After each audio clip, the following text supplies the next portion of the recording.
You are watching the SOMMVIVANT YouTube channel.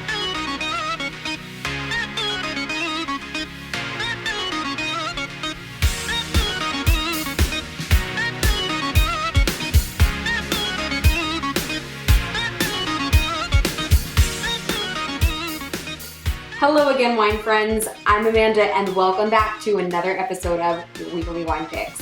Once again, I'm bringing you 2 more wines that you can find on wine.com, click, order, and buy, and have delivered to your doorstep. I love wine.com for a number of different reasons, which I've described in previous videos, but of course, the most important reason is their stewardship model for shipping, which is just basically like an Amazon Prime-esque model. For $49, you can get unlimited shipping for the entire year for one flat rate.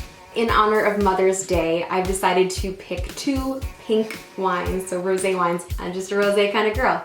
Not that I really need an excuse to buy rosé, but I thought, with Mother's Day being around the corner, why not pick some rosés this week? You may be looking for some for your mom or for yourself or for the summer, but rosé is an incredibly versatile wine for a number of different reasons. Rosé for like a long time had a really bad rap for being like a sweet wine, but I think over the last few years it's had a little bit of a resurgence. Things have gotten more serious and more winemakers are doing a little rosé that's not so sweet, not so sugary. The rosés that I picked today are completely dry. There is no residual sugar. They do have a little bit of a ripeness to them, but there is no actual sweetness. Also, if you follow me on Instagram, you may have already seen this. I put it up a few weeks ago, but I did a little video on how to keep your rosé cold all summer long. So I'll link that one above, maybe here, I don't know, somewhere. I'll link it somewhere. So let's drink some rosé because I'm really thirsty.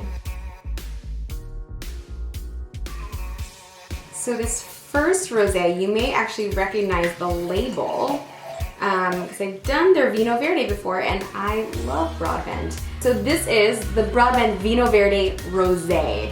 So different than the Vinho Verde, which is a white wine that I did before. This is the rosé. Once again, note a little bit of effervescence. As the label does indicate, it has just a touch of sparkle. It gives it a great little acid pop. I just love Broadbent. I think they're great. They make such quality wine for very, very little money. And it's really easy drinking, very fresh, very aromatic, very lifted, and very bright. It has kind of a zippy little feel to it. It's not a creamy rosé. It's not a super, super full rosé. It's just a very light, easy drinking rosé. And of course, it's screw top, which I love, but it's juicy, bright strawberries. Not too acidic. It has really nice, lush fruit to it. And it's very inexpensive. It's under $10. Easily found anywhere in addition to wine.com. So if you don't have a ton of money to spend on rosé, check it out. Great, beautiful, love it. Moving right along.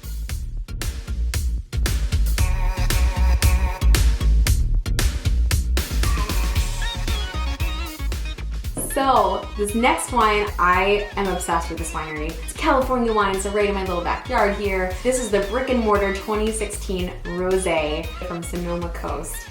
So we love these guys. They make beautiful Pinots, beautiful Chardonnays, and we're currently pouring a fun little wine called the Vin Clair by the Glass at Press, where I'm a sommelier. When I heard they were doing a rosé this year, I was really excited. So really small boutique winery, but they were picked up by wine.com and now distributed across the country. So this is available in most states. It's a little bit more money. It's $22.99 depending on the state that you are in. But I just love the color of it. It's a little bit more fluorescent. It's a little bit more textured than the Vinho Verde. On the nose, it has a little bit more earthiness to it, but it's still very sun-kissed and very fruity and floral. It's a little more textured, it's a little bit more weighty, it has a little bit more of a viscosity. If you like something that's not quite as zippy, if you like a little bit more roundness to your rosé, this is certainly going to be the better one for you. Slightly more artisanal, a lot less production than the Vinho Verde, so the cost is a little bit more than the under $10 rosé that we had before. It's an easy drinking rosé, but don't be afraid to pair it with food. It can definitely handle things like salads and chicken. This would actually be really beautiful paired with some of your summer salads. If you're doing like a strawberry salad with a little bit of arugula, I could see this going really well with it. Definitely stay on the lighter side of proteins, but a very, very versatile, easy drinking, summertime wine by Brick and Mortar. Those are my 2 picks this week, 2 rosés. I hope you liked them. If you did, go ahead and give this video a thumbs up. I've already picked the wines for next week and I'm really excited for them. I think you're gonna be really excited too. but you're gonna have to wait till next week. So if you don't wanna miss what they are, please do subscribe. Thank you so much for watching. Until then, cheers.